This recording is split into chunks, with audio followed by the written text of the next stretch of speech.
हम निकाल रहे हैं किसमें, एफसीसी में, फेस क्यूबिक सेल यूनिट में।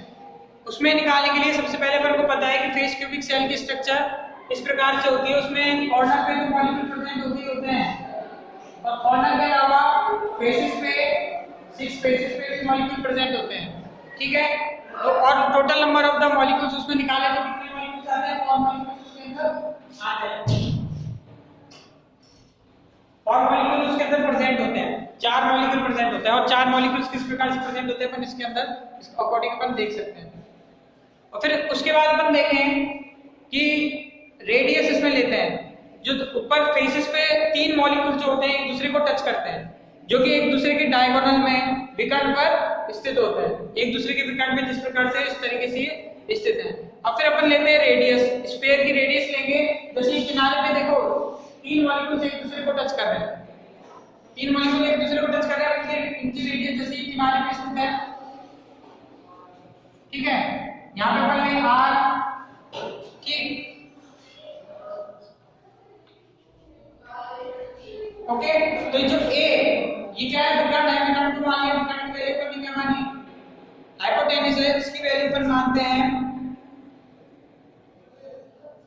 माना अपन ने ए माना, ठीक है। तो ए की वैल्यू कितनी हो जाएगी, ए इक्वल टू 4 आर, ठीक है, और आर स्मॉल आर इसमें आ जाएगा, ठीक है। तो ये जो डायग्राम बनाओ पहले, और ये जो आर है ये वैल्यू लिखो, फिर इसके बाद इसी के अकॉर्डिंग अपन कैलकुलेशन स्टार्ट करेंगे। ए इसमें डायगोनल है, इसका विकर्ण है ना, ये विकर्ण भी तो स्थित है, ठीक है।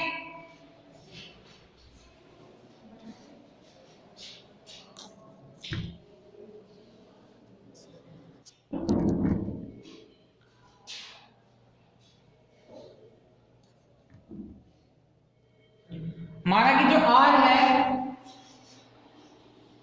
जो स्फीयर है उसकी क्या है, ये रेडियस है, ठीक है, एटम्स की रेडियस है। तो जो बात करें वॉल्यूम ऑफ द स्फीयर क्या होगा, 4 पाई आर क्यूब। जो इसका आयतन है, वॉल्यूम है, वॉल्यूम निकालने के लिए हमेशा क्यूब आता है। तो 4/3 पाई आर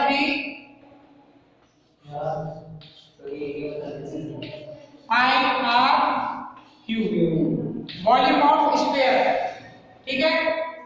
और बात करें वॉल्यूम ऑफ स्फीयर, एक स्फीयर का वॉल्यूम ये होगा, ठीक है। अगर आर अगर किसी स्फीयर की रेडियस है तो, और फिर इसमें नेक्स्ट लाइन लिखो कि द वॉल्यूम ऑफ आइटम्स, अगर आर उस रेडियस की स्फीयर की रेडियस है ना, तो जो स्फीयर है ना, स्फीयर उसका वॉल्यूम क्या होगा, तो स्फीयर का वॉल्यूम होगा 4/3 पाई आर क्यूब, ठीक है। अब इसमें लिखो कि द वॉल्यूम ऑफ 4 स्फीयर, क्योंकि इसमें एफसीसी में कितने मॉलिक्यूल प्रेजेंट है, 4 मॉलिक्यूल प्रेजेंट है, इसे अपन 4 से मल्टीप्लाई कर देंगे, ठीक है। तो जो the volume of 4 sphere of the unit cell equal to, इसे मल्टीप्लाई कर देंगे अपन 4 से, ठीक है। क्या 4 स्फीयर 4 गोलों का, और आयतन कितना होगा, तो इसको 4 से मल्टीप्लाई कर देंगे। तो इसमें लिखो the total volume of the cubic unit cell.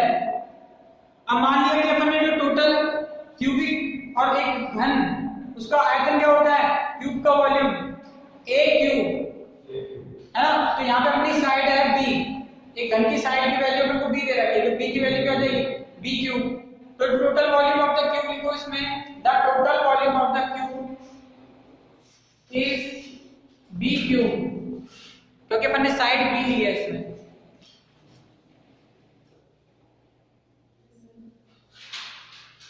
There b is the edge of the cube, मतलब एक किनारे की लंबाई क्या है, b है।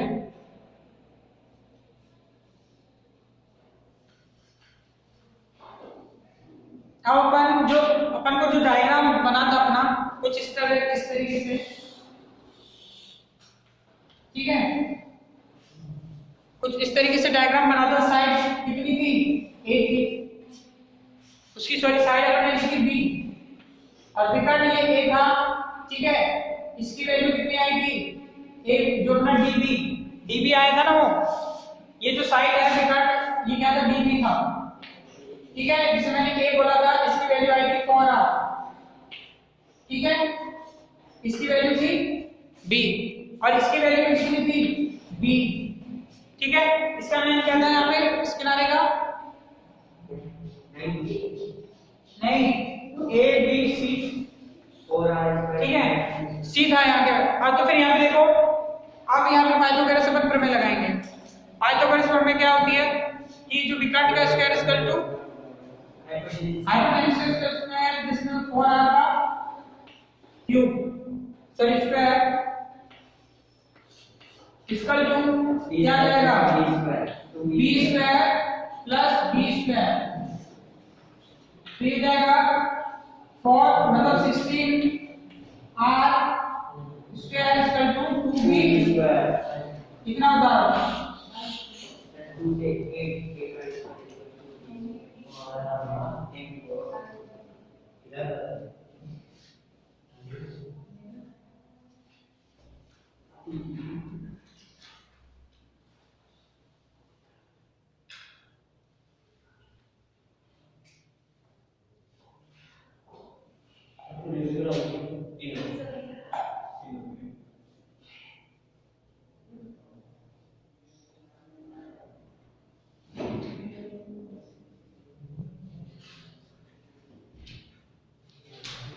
और यहाँ पे एक चीज और देखो,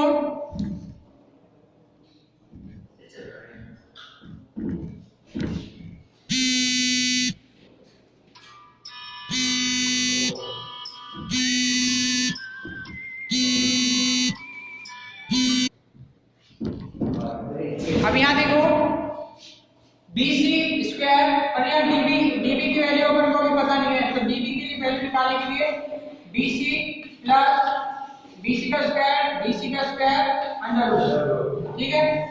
तो DB की वैल्यू क्या आएगी, DB की वैल्यू वहां पे जब बात करें BC की वैल्यू कितनी है, B, ठीक है, B का स्क्वायर प्लस इस B का स्क्वायर अंडर रूट, तो यहाँ पे DB की वैल्यू आ जाएगी DB equal to under root 2b square, 2b square की जो DB की वैल्यू क्या हो जाएगी, under root 2b, under root 2b DB की वैल्यू आ गई, और DB की वैल्यू अपने पास कितनी थी, DB की वैल्यू ऑलरेडी 4r थी, तो DB की वैल्यू पर वहां से रखेंगे तो 4r